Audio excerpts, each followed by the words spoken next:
आप देख रहे हैं रेड लाइन इस्लामाबाद स्टूडियो से लाइव।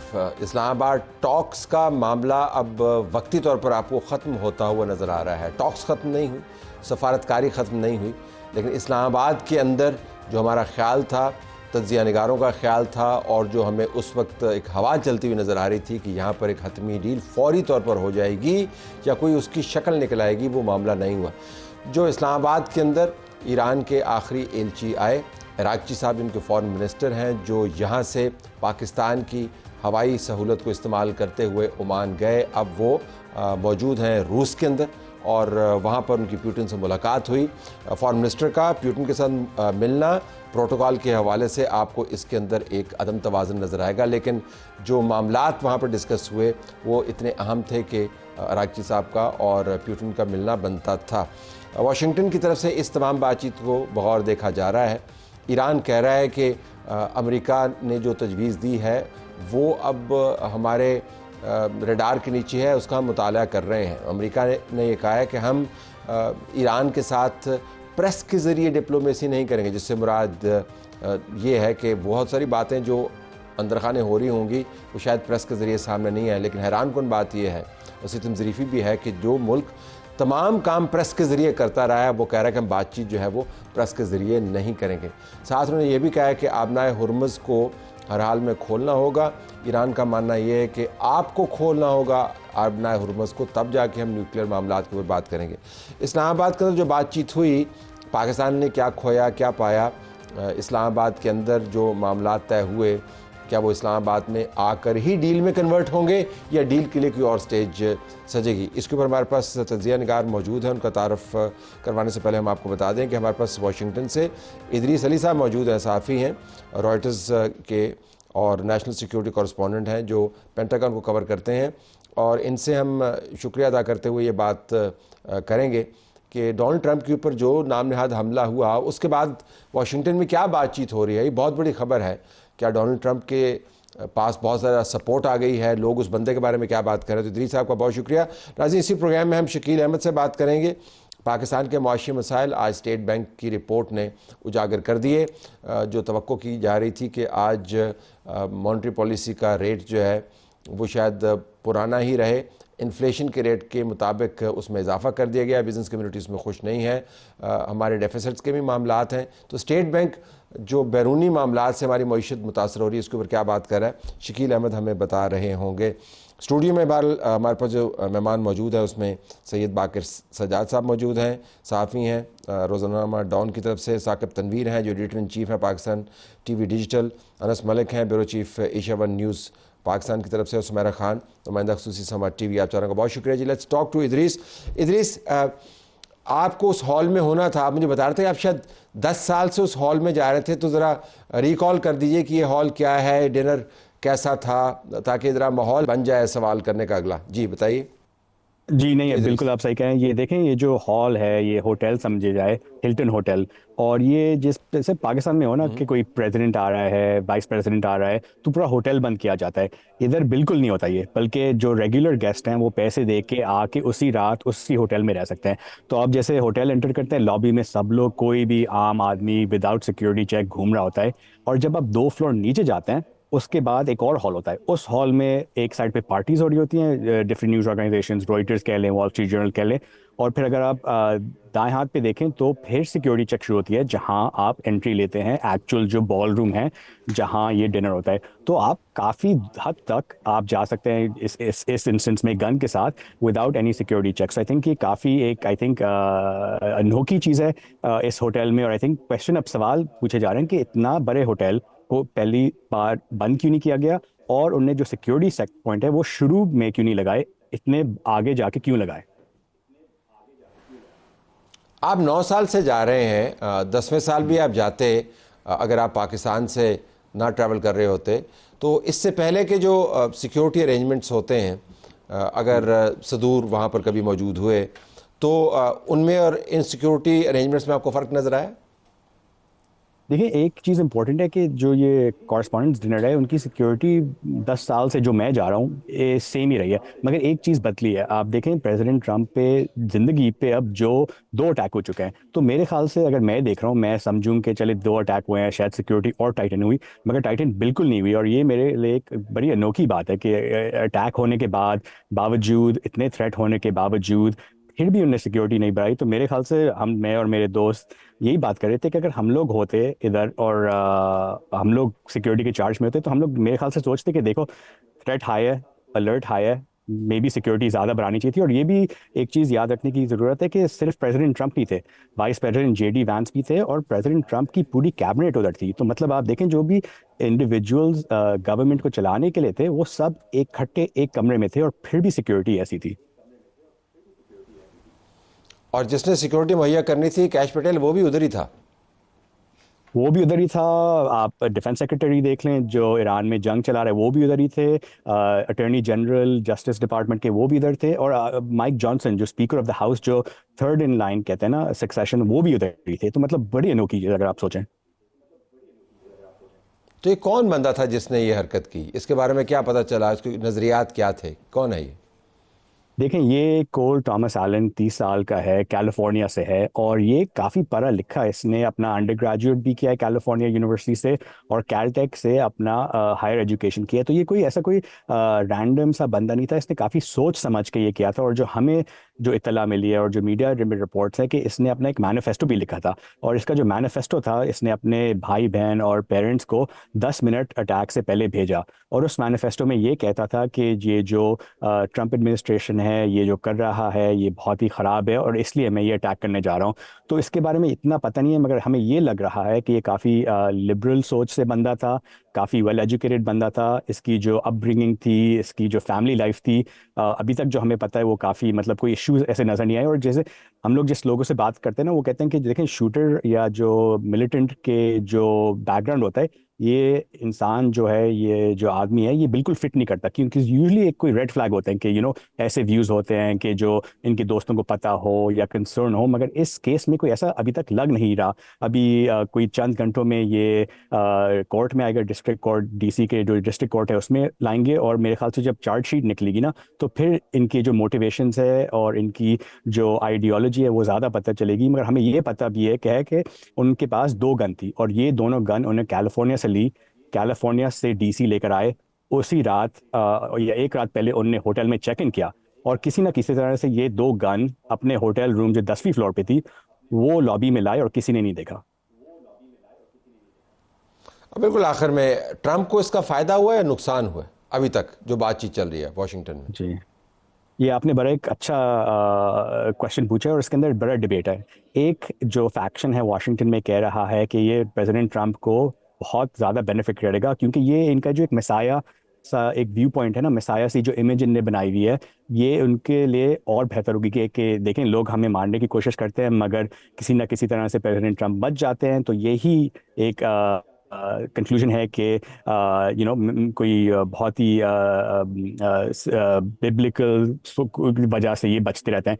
एक और ये सोच है कि देखें पॉलिटिकली स्पीकिंग प्रेसिडेंट ट्रंप के खिलाफ 2 अटैक हुए हैं, वो दोनों अटैक बचे हैं और तीसरी बार ये जो शूटर है वो इतनी पास नहीं आया था। तो मेरे ख्याल से ये जो दूसरा फैक्शन है ये कह रहा है कि क्योंकि ये शूटर पास नहीं आया, क्योंकि ये डिनर में था जहाँ सहाफ़ी थे, इनके लिए इतनी शायद सिंपैथी नहीं हो इस टाइम। तो अब ये आई थिंक मेरे ख्याल से नवंबर में ही पता चलेगा कि इनकी जो पोल रेटिंग्स है ये शूटिंग की वजह से भरेंगी या वैसी ही रहेंगी। अब पता नहीं नवंबर तक ये गोलियों की गूंज बरकरार रहती है नहीं रहती है। आपका बहुत शुक्रिया, आपने हमें ज्वाइन किया। स्टूडियो में आ जाते हैं जी। डोनाल्ड ट्रंप से मुतल्लिक हमारे पास भी बड़ी मवाद है बात करने को। ज़रा हम पूछ लेते हैं साफ़ी जो बड़े करीब से इसको कवर करते रहे हैं तमाम इस्लामाबाद टॉक्स को और इन्स एंड आउट्स और हाइज एंड लोज। तो बाकर क्विकली पाकिस्तान ने क्या लिया इस सारे मामले से? पाकिस्तान ने जो मेरे ख्याल में एक at the cost of reputation ये कहना चाहिए कि पाकिस्तान पहले एक सिक्योरिटी प्रोवाइडर के तौर पे देखा जाता था ना। जहाँ भी जाते थे काउंटर टेररिज्म कोऑपरेशन, चाहे यूनाइटेड स्टेट्स हो चाहे सऊदी अरेबिया जो हमारे मेन पार्टनर्स हैं, जब आप चाइना के साथ भी बात करते थे तो डिफेंस की उस एंगल से करते थे।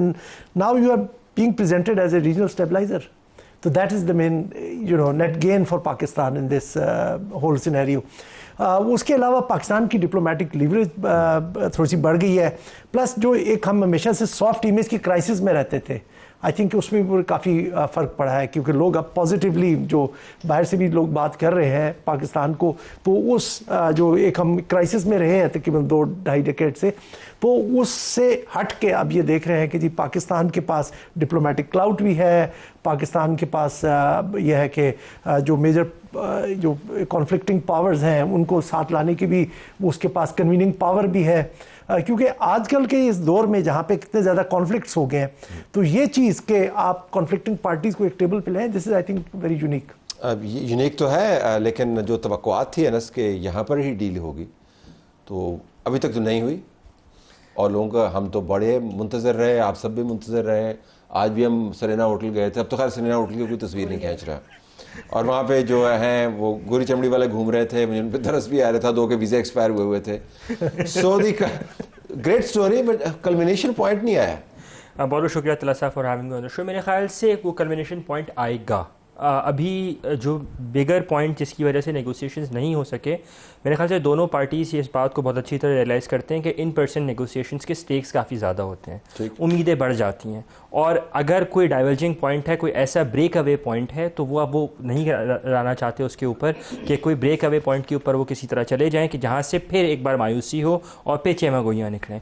तो इसीलिए बैक चैनल नेगोशिएशंस जो हैं वो प्रेफर की जा रही हैं। 18 घंटे की flight, I don't think so कि कोई ये कोई वाइबल रीज़न है। उनकी तो एडवांस टीम्स ही इतनी सारी फ़्लाइट्स के ऊपर आई, तो 18 घंटे की flight was not a reason. मेरे ख्याल से जो प्रेसिडेंट ट्रम्प ने खुद ये बात कही कि पहले उन्होंने एक प्लान दिया जो हमें समझ नहीं आया, फिर हमने मुज़ाकरात से इनकार कर दिया, तो 10 मिनट बाद उन्होंने दूसरा प्लान भेजा। मेरे ख्याल से जो प्लान्स हैं और जो तफीज़ा तलब मसाइल हैं, जिसमें सबसे बड़ा मसला यूरेनियम का है, और आज भी जो तस्वीर हमने देखी, जो उनकी मुलाकात हुई, उसमें 4 लोग बैठे हुए हैं, एक उनके ट्रांसलेटर हैं, एक उनके एम्बेसडर हैं, और एक डिप्टी फॉरेन मिनिस्टर हैं, और वो डिप्टी फॉरेन मिनिस्टर जो न्यूक्लियर नेगोशिएशंस को डील करते हैं। तो मेरे ख्याल से यूरेनियम वाला जो मसला है, उसकी मूव का, उसको कैसे लेके चलना है, कहाँ जाएगी भी तो कहाँ जाएगी, कैसे जाएगी, बैक चैनल कम्युनिकेशन चलते रहेंगे, और जब तक मामला सेटल डाउन नहीं हो जाते कि हाँ अब ऐसे है कि ठीक है कि उसको फॉर्मलाइज करके डील के लिए लेके आएँ, तब तक ये इन पर्सन नेगोशिएशन की तरफ नहीं आएगी बातचीत। हमने साकिब एक्सपेक्टेशंस बड़ी मैनेज की इस हद तक कि हमने मालूमात, एक साहब ने, मैं दोबारा दोहरा दूँ, मैंने एक ट्रांसलेशन में कहा था, उन्होंने कहा था जान दे देंगे, मालूमात नहीं देंगे आपको, और अल्हम्दुलिल्लाह खैर जान उनकी बची, अल्लाह उनको सलामत रखे, लेकिन मालूमात भी उन्होंने नहीं दी। लेकिन इसके बावजूद एक्सपेक्टेशंस लेवल बहुत हाई थी। हमारे बहुत सारे दोस्त जो हैं वो एक्सपेक्टेशंस के बहाव में बहते चले गए और कहा जी कि ये तो बस फ़ौरन अब हुआ कि तब हुआ। उसकी वजह क्या है? आई थिंक जो वर्ड आपने यूज़ किया ना कल्मिनेशन पॉइंट का, आई थिंक वो कल्मिनेशन पॉइंट पाकिस्तान ने कभी एक्सपेक्टेशंस, पाकिस्तानी गवर्नमेंट ने एक्सपेक्टेशंस कभी इतनी बढ़ाई नहीं थी। अगर आप आज से 2-3 हफ्ते पहले जो है वो चले जाएं, तो गवर्नमेंट की तरफ से जो ऑफिशियल नैरेटिव दिया जा रहा था वो ये था कि हमने अपना काम कर दिया है, हमने सीज़ फायर अचीव कर लिया है, जो कि बहुत बड़ा था, और हमने दोनों को टेबल पे भी बिठा दिया है। इससे ज़्यादा हमारा काम नहीं है, दोनों आपस में बात करेंगे, दोनों की डील होती है नहीं होती है, हमारा इससे कोई ताल्लुक नहीं, जो सक्सेस हमने लेनी थी वो हमने ले ली। बट उसके बाद जब ये सीज़ फायर हुआ, उसके बाद फिर ट्रंप ने अनाउंस किया कि जब वो दोबारा ये डील ख़राब हो सकती है, उसके बाद फिर पाकिस्तान से एक एक्सपेक्टेशन ये हुई कि पाकिस्तान शायद अब फैसिलिटेटर के रोल से आगे मीडिएटर के रोल पे जा रहा है। आई थिंक वो रोल पहले भी पाकिस्तान का था, बट पाकिस्तानी गवर्नमेंट ने कभी इसको एक्नॉलेज नहीं किया था, शायद जिसकी वजह से पाकिस्तानी गवर्नमेंट से जो है वो कुछ एक्सपेक्टेशन हुई कि हम लोग मीडिएट करेंगे। But in terms of culmination point, in terms of Pakistan की सक्सेस, आई थिंक वो पाकिस्तान ने उसी दिन अचीव कर ली थी जब प्राइम मिनिस्टर शहबाज शरीफ ने ट्वीट की कि दोनों साइड्स को सीज़ फायर करना चाहिए। उसके 2 घंटे के अंदर दोनों साइड ने उस बात को एक्नॉलेज किया, और पाकिस्तान एक ऐसी पोजीशन के ऊपर आया जो आई थिंक मेरे लाइफ टाइम के अंदर शायद आप आई थिंक 1998 के जो ब्लास्ट हैं उसके बाद से इतनी बड़ी इंपॉर्टेंस पाकिस्तान को शायद कभी नहीं मिली। So I think culmination point Pakistan का इन टर्म्स ऑफ टॉक्स आ चुका है, डील होगी, वो आइसिंग ऑन द केक होगा। वो आइसिंग, अगर आपको उसको खबर तो बताया हमारी फोन पे देखते हैं। ये फरमाइएगा कि ये जो एक्सपेक्टेशंस हैं, तवक्कुआत जो थी, इन तवक्कुआत को बढ़ाने में ईरान का और अमेरिका भी बड़ा हाथ था। ईरान के एम्बेसडर ने यहाँ पर बयान दिया जी कि पहले राउंड के अंदर तो तकरीबन तमाम मामला तय हो गए थे और अमेरिकन उठ के चले गए, तो हमें लगा कि बहुत सारी चीज़ें तय हो चुकी हैं। और उधर से डोनाल्ड ट्रंप रोज़ाना कह रहे थे कि बस ये 24 घंटे की बात है, 48 घंटे की बात है, लेकिन अब ये लिंगर ऑन कर रहा है। तो अमन तो है, लेकिन जंग के बादल अभी मौजूद हैं। आपकी असेसमेंट्स क्या हैं जो इन लोगों से आप बात कर रहे थे? थिंक कि कॉन्फ्लिक्ट इज़ अ पॉसिबिलिटी, या अब वो जो हमने अचीव कर लिया उसके बाद कॉन्फ्लिक्ट होने का नहीं? तो साहब आई थिंक कॉन्फ्लिक्ट की तरफ अब दोनों का दमखम नहीं है, नहीं जाना चाहेंगे दोनों। फिर पाकिस्तान बीच में है, ख़ास तौर पे एक बड़ा एक वाइज डिसीजन है, अगर वो फील्ड मार्शल का भी है या अमेरिका का भी है, ईरान का भी है, या अगर तीनों का है, पाकिस्तान और इन दोनों ममालिक का, कि let's keep it shuttle diplomacy online via hotlines. जैसे पहला सीज़ फायर हुआ था वो वाया हॉटलाइन हुआ था, आपको याद होगा, यहीं से इसी स्टूडियो से खबर ब्रेक की थी आपने, और वो सक्सेसफुल भी रहा। I think they decided to get rid of media, get rid of social media. Everybody was just creating a hype के अभी सेकंड राउंड है, थर्ड राउंड है, फोर्थ राउंड है, देन साइनिंग सेरेमनी है। तो आई थिंक टेबल लगे हुए हैं, कैमरे मौजूद हैं। आई थिंक खामोशी इज बेटर आंसर। और मुझे ये लगता है कि जिस तरह चाइना समिट की तारीख करीब आती जाएगी, they will try to get rid of the whole scenario. और मुझे एक छोटी सी शरारत इसमें यह भी लगती है कि president Trump would not give this credit and trophy to anyone, even his own son in law. वो चाहेंगे कि ये बात बन जाए और वो अचानक किसी तरह किसी भी अगर ट्रंप ने करना होता तो वो डेट खुद तय करते। तो ईरानियंस भी तो बीच में मौजूद है ना, उनको तो डिप्लोमेसी की और तरफ जारी है। उनका ईरानियंस का मानना ये है कि उनके पास एक यूनिक अपॉर्चुनिटी है कि ट्रंप के लिए डोमेस्टिक प्रेशर इतना बढ़ाया जाए कि ये मिड टर्म्स जिनका इदरीस जिक्र कर रहे थे वो हार जाए, और ये हार जाता है, इसकी जमात हार जाती है, उसके बाद इम्पीचमेंट जो है वो इसकी तो वो तो पत्थर पर लकीर है। सो ईरानियंस का आपके ख्याल में असेसमेंट क्या है? वो जल्दी इसको क्लोज करना चाहेंगे या उनका है कि ज़रा लिंगर करें, उनके ऊपर डोमेस्टिक दबाव ज़्यादा बढ़ाएं? नहीं, देखिए अब इसकी जो ये चीज़ आ जाती है स्ट्रेट ऑफ होर्मुज़ के ऊपर, कि अमेरिकन असेसमेंट जो थी जब उन्होंने ब्लॉकेड लगाया, और ब्लॉकेड आपको पता है कि उसकी ये जब नेगोशिएशन स्टार्ट हो गई उसके बाद 13 तारीख से इफेक्ट में गया। तो अमेरिकन असेसमेंट ये थी कि हम इकोनॉमिकली स्ट्रेंगुलेट करेंगे ईरान को, हम अपनी एस्केलेशन की एक पोजीशन रखेंगे कि जिस वक्त हम चाहेंगे ईरान को हिट करेंगे। 3 उन्होंने कैरियर्स लगा दिए, लेकिन ईरान ने इस चीज़ को फोर्सी किया हुआ था। उन्होंने बहुत ज़्यादा तेल पंप आउट करके, आपने अगर उन दिनों की खबरें पढ़े, 190 मिलियन बैरल उन्होंने चाइना पहुँचा दिया था। अच्छा, फिर उसके बाद फिर आप देखें 13 मुल्क के बॉर्डर्स तकरीबन लगते हैं ईरान को, ना कोई मैरीटाइम में 7 और 6 मेरे ख्याल में डायरेक्ट बॉर्डर्स लगते हैं। तो लैंड रूट्स के ज़रिए भी वो अपना सप्लाईज को कर रहे हैं। जो अमेरिकन असेसमेंट है उसमें यह है कि जैसे आज भी आपने कल शायद पढ़ा, ट्रंप ने कहा कि 3 दिन में इनकी पाइपलाइंस फटना शुरू हो जाएंगी क्योंकि वो प्रोडक्शन को कंट्रोल नहीं कर सकेंगे। तो ये जो ये गलत जो किस्म नहीं, ये जो गलत असेसमेंट्स हैं ये ट्रंप को एक उसमें धकेल के जा रही हैं। और जहां तक आप बात कर रहे हैं स्ट्रेट ऑफ होर्मुज़ की, इसकी पॉलिटिकल कॉस्ट भी है, इकोनॉमिक कॉस्ट भी है। इकोनॉमिक कॉस्ट दोनों मुल्क बर्दाश्त कर रहे हैं, पॉलिटिकल कॉस्ट ट्रंप बर्दाश्त कर रहा है कि जितना ये प्रोलॉन्ग होगा तो इतनी उसको, यानी कि पंप के ऊपर जब एनर्जी प्राइसेस या पेट्रोल गैस प्राइसेस बढ़ेंगी, दिस विल सैप वो जो होगा दी सेंटिमेंट। और अभी जो यूनिवर्सिटी ऑफ मिशिगन का जो कंज्यूमर सेंसिटिविटी इंडेक्स है, that's the lowest in the recent crisis. आपको कोविड देख लें, आप उसका देख लें, यूक्रेन की वॉर देख लें, इट्स 49 और या 47% है। Plus Commonwealth Bank of Australia ने कहा है कि America would back down first. So जो ईरानी असेसमेंट है, जो मैं अभी आज भी कहीं पढ़ रहा था, कि वो 45 डेज मैक्सिमम ये रख सकता है। तो अगर जो उससे ज़्यादा जो ट्रंप के 3 दिन है, लेकिन 45 और थोड़ा सा वो जो बाकी 2 पॉइंट्स डिस्कस हुए तो उसमें थोड़ा सा इनपुट देना चाहता कि जो वहाँ पे न्यूक्लियर फाइल तो ज़रूर डिस्कस हुई होगी, क्योंकि this is one of the main issues. जो वहाँ पे एक इम्पोर्टेंट आदमी बैठा हुआ था वो उनके GRU का चीफ था, जो इंटेलिजेंस चीफ है।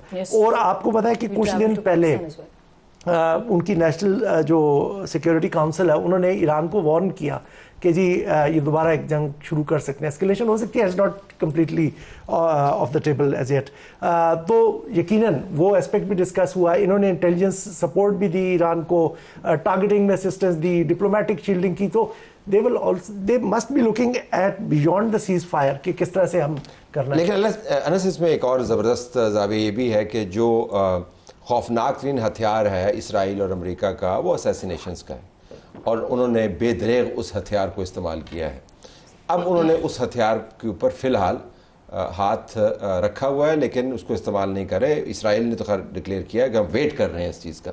सो इन अ वे कहीं पर आपको लगता है कि अमेरिका भी चाहता है कि रशिया के साथ बातचीत हो, ओमान के साथ बातचीत हो, तो ये जो सिस्टम है ये डिसरप्ट ना हो?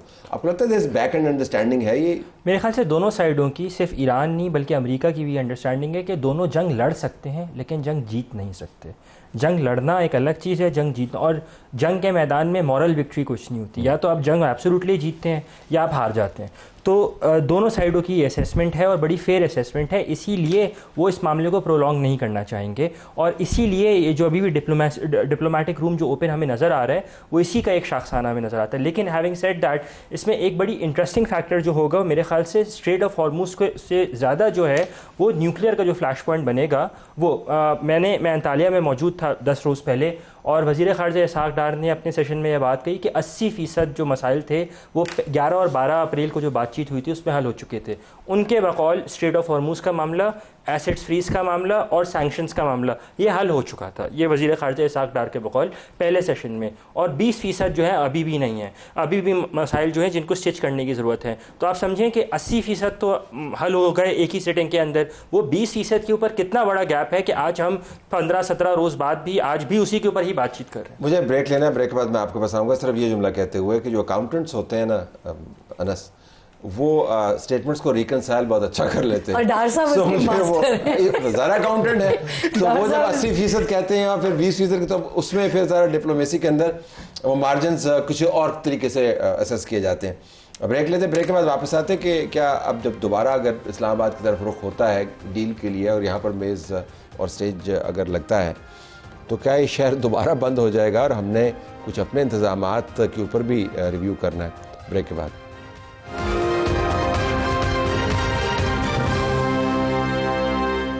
इस्लामाबाद टॉक्स का मामला अब किसी और तरफ चला गया, लेकिन अभी भी कहा जा रहा है कि इस्लामाबाद के अंदर ही डील होगी। तो सुमेरा बताइएगा कि जब डील होगी तो फिर दोबारा से वही कुछ होगा जो होगा? मैं इस वजह से कह रहा हूँ कि तमाम नहीं, अभी आपने इदरीस की बात सुनी कि जिन होटल्स के अंदर अमेरिकी सदर, जिसकी दुनिया के अंदर लेयर वाइज सबसे ज़्यादा सिक्योरिटी होती है, उसके बावजूद होटल के बाकी जो है ना कॉरिडोर्स खुले हुए होते हैं। अब सारा शहर अपना दारुल खिलाफा बंद नहीं करते। सो फिर दोबारा से वो होगा या आपके ख्याल में कुछ ऐसी तजवीज़ हम दे सकते हैं कि भाई कुछ और करें? खैर वो व्हाइट हाउस वाला जो जो डिनर वाला था वो तो मुझे बिल्कुल पल्प फिक्शन वाली स्टोरी लगी मुझे। हाँ वो तो हुआ, but in terms of security so Islamabad दोबारा से बंद होने की कोई आपके पास खबरें फिलहाल तो नहीं? फिलहाल नहीं है तले साहब, लेकिन जब ऐसा होगा और अगर for example one fine morning Trump कह दे कि I am going to sign this agreement in Islamabad and thank you Islamabad and field marshal is my favourite, तो जाहिर है फिर तो सिटी बंद होगा। प्रेसिडेंट का आप हंस रहे, लेकिन प्रेसिडेंट का प्रोटोकॉल आपने देखा, सीक्रेट सर्विस और उनकी सिक्योरिटी की जो लेयर्स यहाँ थी, डिप्लोमेटिक एनक्लेव भरा हुआ था, उनका जितना इक्विपमेंट था सर्वेलेंस का that was lying at Noor Khan base. और अभी जब वो गए हैं तो the entire clutter is clear, but they can come back any time. और मुझे ये सेंस आ रही है कि जो चाइना समिट है, before like departing for that summit, I think he would like to get rid of this pending matter of the table. लेकिन आपने 45 डेज का करा नहीं, मतलब वो एक एस्टिमेशन है कि वो बर्दाश्त कर सकते हैं। ईरानियंस नहीं चाहेंगे कि उसको कोई एडवांटेज उसके अंदर मिले। Coming back to you Sakib on this, ये जो मामला है हमने कि कैसे मैनेज करते हैं अपने दारुल खिलाफा को, एक तरफ से हमने दुनिया के अंदर बड़ा नाम भी बनाया, हमने मीडिएशन की, दुनिया को बहुत बड़े कॉन्फ्लिक्ट से हटाया, ऑफ रैंप ऑफर किया, सीज फायर हुई, सीज फायर एक्सटेंशन हुई, ये बहुत बड़े टेक अवेज हैं। लेकिन जो तस्वीरें बनती हैं दारुल खिलाफा के बारे में वो भी एक सॉफ्ट इमेज का एंटीडोट है। तो आपको लगता है कि कोई ज़्यादा उसका असर हुआ कि सारा शहरी आपने बंद कर दिया? Was that a news? मैं तो उसको फॉलो नहीं कर रहा था। आई थिंक ये इंटरनेशनल मीडिया पर न्यूज़ थी, कुछ जो है वो जो डोमेस्टिक ऑर्गेनाइजेशन है उन्होंने भी इसको रिपोर्ट किया। बट आई वुड से कि अगर आप इतने बड़े लेवल के ऊपर एक टॉक्स को होस्ट कर रहे हैं, एंड माइंड यू ये कोई नॉर्मल टॉक्स नहीं है, इसमें एक डेलीगेशन ऐसा आ रहा है जो कि एक कंट्री की हिट लिस्ट के ऊपर है। वो उसको जो है वो हवा में भी गिरा सकते हैं, यहाँ पे भी गिरा सकते हैं, और यहाँ पर अगर उनको गिराया जाए या यहाँ पे उनको असैसिनेट करने की कोशिश की जाए तो पाकिस्तान के लिए कितना बड़ा प्रॉब्लम हो सकता है। फिर उसके बाद और भी स्पॉयलर्स हैं, अफगानिस्तान है, इंडिया है, बहुत सारे एक्टर्स इसमें हैं, सो जिसकी वजह से पाकिस्तान को आई थिंक बहुत कॉशियस होना है, और जिसकी वजह से ये तमाम एक्शंस लिए गए। आई एम श्योर जो है वो कुछ शहरियों को इसमें जो है वो प्रॉब्लम हुई है, बट जो पाकिस्तान इससे गेन कर रहा है आई थिंक उसकी कॉस्ट उससे कहीं जो है वो बेहतर है। अब मैं आपको एक एग्जांपल दूंगा, अगर आप डावोस जाएं वहाँ पर, अगर आप वहाँ पर सिक्योरिटी का लेवल देखें तो जैसे आप वहाँ पर एंटर हो रहे होते हैं तो एंटी एयर गन वहाँ पे उन्होंने लगाए वहाँ पे, उनकी आर्मी ने उसको कम्प्लीटली टेक ओवर किया होता है। और ये नॉर्मल इवेंट है, हेड्स ऑफ स्टेट्स वहाँ पर आते हैं, ट्रंप आए या ना आए।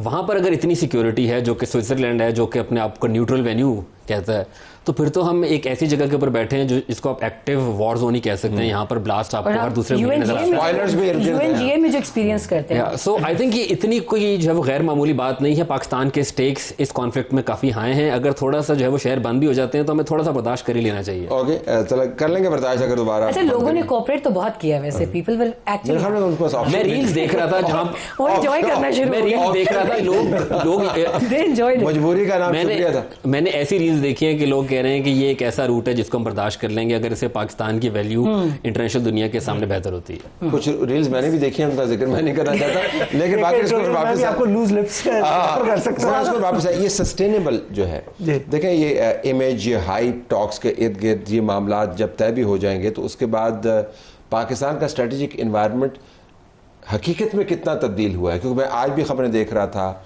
दोबारा से बाजोड़ के अंदर हमले हैं, हिंदुस्तान की तरफ से बयानात हैं, तो हमारे चैलेंजेस बड़े ग्रिम किस्म के हैं।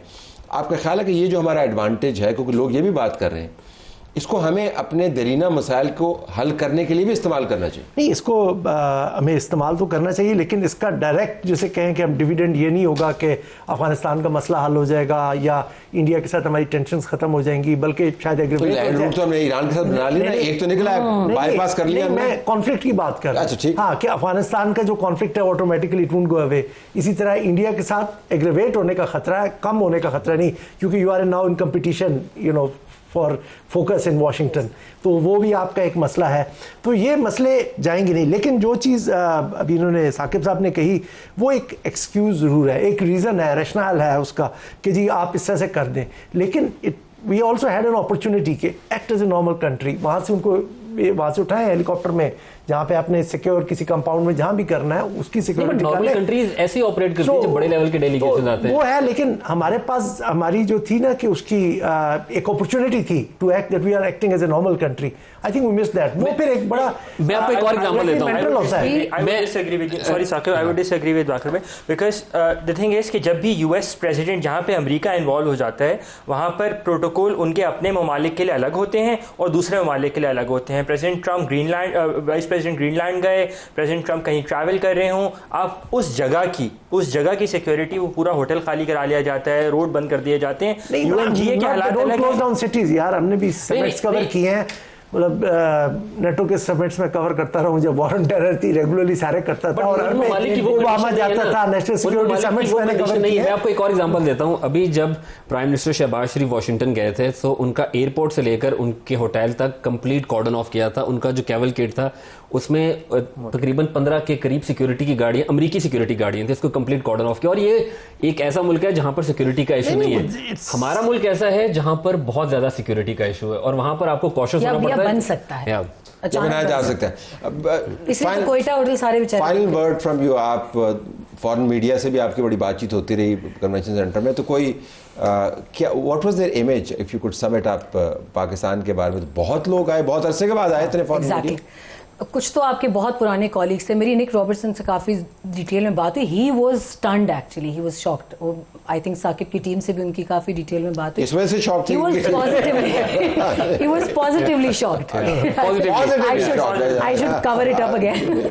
He was positively shocked. जैसे एक अच्छा भी लगा देखकर कि मुल्क के हवाले से वो बंदा जो कॉन्फ्लिक्ट ही कवर करता रहा यहाँ पे, उसको ये लेबलिंग, ये रीब्रांडिंग देखकर अच्छा लगा। फिर the entire foreign media cloud in JCC, they were saying that I mean starting from the food to the highest security level, the shuttle service between the hotel and the JCC, I think everyone was okay with that. 5 seconds और just Pakistani journalist के अलावा, but सिर्फ agreement miss किया उन्होंने कि signing हो जाए। Just to add, जो फैसिलिटीज थी मेरे ख्याल से नेगोशिएशन जब आप कवर करते हैं वहाँ पर it's not a sporting event, वहाँ पर इसी तरह होता है। और हाइप की जो आपने बात की, पाकिस्तान से ज़्यादा हाइप मेरे ख्याल से अमेरिकी सदर ने इसकी खुद बनाई कि कभी वो अपने रिपोर्टर को कहते हैं कि आप रुक जाएं, फिर कहते हैं JD वैंस आ रहे हैं, फिर कहते हैं जी डील होने वाली है।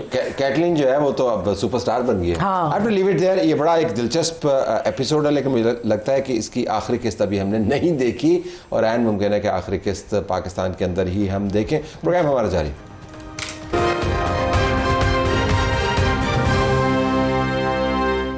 पाकिस्तान की मईशत को बड़े चैलेंजेस हैं। आज स्टेट बैंक ऑफ पाकिस्तान ने शरह सूद के अंदर इजाफा कर दिया, जिसके ऊपर बिज़नेस कम्युनिटी तिलमिला उठी और उन्होंने कहा कि इससे छोटे और दरमियाने दर्जे के जो बिज़नेस हैं वो तो बर्बाद हो जाएंगे, मैन्युफैक्चरिंग जो है वो बंद हो जाएगी। तो रद्द-ए-अमल बड़ा सख्त आया है। शकील अहमद जो हमारे सीनियर रिपोर्टर हैं, समा टीवी के, कवर करते हैं मईशत को, वो हमारे साथ मौजूद हैं। शकील, ये बताइएगा कि ये तवक्को थी कि शरह सूद बढ़ा दी जाएगी, क्योंकि बिज़नेस कम्युनिटी तो सोच रही थी कि आने वाले महीनों में शायद शरह सूद जो है वो नीचे हो और वो मज़ीद अच्छे आसान कर्जे ले पाएँ। बहुत शुक्रिया तलत साहब। पहली बात तो ये है कि ये आइसोलेशन में नहीं हुआ। आज से ठीक 1 महीना पहले जब हमने IMF के साथ स्टाफ लेवल एग्रीमेंट किया, उसमें स्टेट बैंक ऑफ पाकिस्तान ने लिख के उनको दिया था कि अगर इन्फ्लेशन बढ़ी, महंगाई का दबाव बढ़ा, तो पॉलिसी रेट में इजाफा किया जाएगा था। ये वर्ड यूज़ किए गए थे और उसी के अकॉर्डिंगली आप देख रहे हैं कि मिडल ईस्ट क्राइसिस की वजह से प्राइसेस बढ़ी हैं पाकिस्तान में, एनर्जी प्राइसेस ऊपर गई, उसके बाद इन्फ्लेशन रेट ऊपर गया। तो पहली बात तो ये है कि ये आइसोलेशन में नहीं था। दूसरी बात ये है कि जो आपने कहा कि एक्सपेक्टेशन ये थी कि शायद ये बरकरार रहे और अगर ज़्यादा से ज़्यादा इंक्रीज़ होगा तो 50 बेसिस पॉइंट का होगा, लेकिन ये सरप्राइज़ था बिजनेस कम्युनिटी के लिए कि 100 बेसिस पॉइंट का इजाफा कर दिया गया।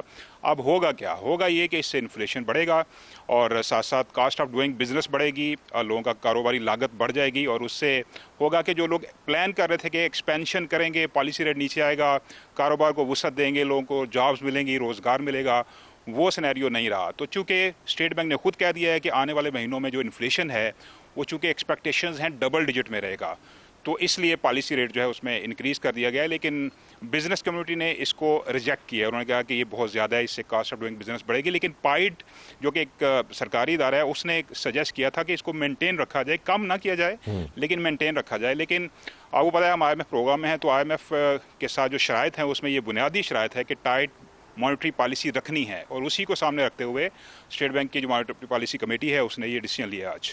ये फरमाइएगा कि हमने इस्लामाबाद टॉक्स पर तो बड़ी बात की और उसके फ़ायदे भी हमने गिनवाए, लेकिन ये जो तमाम बहरान है जो चल रहा है अभी, उसका असर भी हमें नज़र आता है। स्टेट बैंक की तरफ से जो रिपोर्ट जारी की गई उसमें क्या बातें की गई? देखिए, उसमें जो स्नैरियो है फ्यूचर का तलत साहब, वो तो यही बताया गया है कि हम इकोनॉमी में टर्म यूज़ करते हैं स्टैगफ्लेशन, मतलब आपकी ग्रोथ सुस्त होगी और आपकी इन्फ्लेशन बढ़ेगी। तो ज़ाहिर है इससे ओवरऑल इम्पैक्ट आएगा, बिजनेस कम्युनिटी पे इम्पैक्ट आएगा, कंज्यूमर्स के ऊपर आएगा, परचेजिंग पावर जो है वो कम होगी। आगे आने वाले जो महीने हैं, कम से कम 6 माह, उसमें आप देखें कि मिडल ईस्ट क्राइसिस जो है वो अभी सेटल होता नज़र नहीं आ रहा। ठीक है, 7 अप्रैल से अब तक 20 दिन का गैप आ गया है जंग के अंदर, ये एक बहुत बड़ा रिलीफ है, इससे चीज़ें कुछ बेहतर हुई हैं। लेकिन प्री वॉर जो सिचुएशन थी उस तक वापस जाते हुए आपको कई महीने लगेंगे, हो सकता है 1 साल लग जाए, क्योंकि स्टेट बैंक अपनी रिपोर्ट में आज खुद कह रहा है कि अगले 1 साल के अंदर जो प्राइसेस हैं या इन्फ्लेशन रेट है वो 5 to 7% जो ओरिजिनल टारगेट था उसके करीब आएगा। लेकिन 6 से 8 महीने तो नज़र नहीं आ रहा, क्योंकि ये डबल डिजिट में होगा और इसका इम्पैक्ट ओवरऑल होगा बिज़नेस के ऊपर और ओवरऑल तमाम चीज़ों के ऊपर। और अहम बात यह है कि मिडल ईस्ट क्राइसिस भी अभी गैर यकीनी है, उसमें कोई चीज़ तय नहीं है हतमी तौर पे क्या होगा, गैर यकीनी की सूरत हाल है। अमेरिकन की स्टेटमेंट्स आ रही हैं, ईरानियंस की आ रही हैं, पाकिस्तान का रोल भी अभी चल रहा है बिहाइंड द सीन, लेकिन अभी तक श्योर किसी को नहीं है कि ये कितना अर्सा चलेगा। रिपोर्ट्स में ये क्लियरली कह चुका है कि इंटरनेशनल जो ग्रोथ रेट है वो 3.1% रहेगा। पाकिस्तान के जो टारगेट्स थे वो भी मीट होते नज़र नहीं आ रहे। तो सिचुएशन यही है, गैर यकीनी हालात के अंदर IMF ने, स्टेट बैंक ऑफ पाकिस्तान ने एक किस्म का प्रीएम्प्टिव किस्म का ये फैसला किया है कि आगे आने वाले जो अगर इन्फ्लेशन ज़्यादा होगी तो अभी से हम पॉलिसी रेट जो बढ़ा देते हैं ताकि डिमांड को कंटेन किया जाए और ताकि ज़्यादा आगे जाके इन्फ्लेशन ऊपर ना जाए। हालात ऐसे ही हैं जैसे शकील आपको बता रहे हैं और जैसा कि स्टेट बैंक ने बताया, मामलात अगर दुरुस्त होते हैं तो सेटल डाउन होते होते भी वक्त लगेगा और उसके अंदर 6 महीने तो कहीं गए नहीं। इजाज़त चाहते हैं, अल्लाह हाफिज़।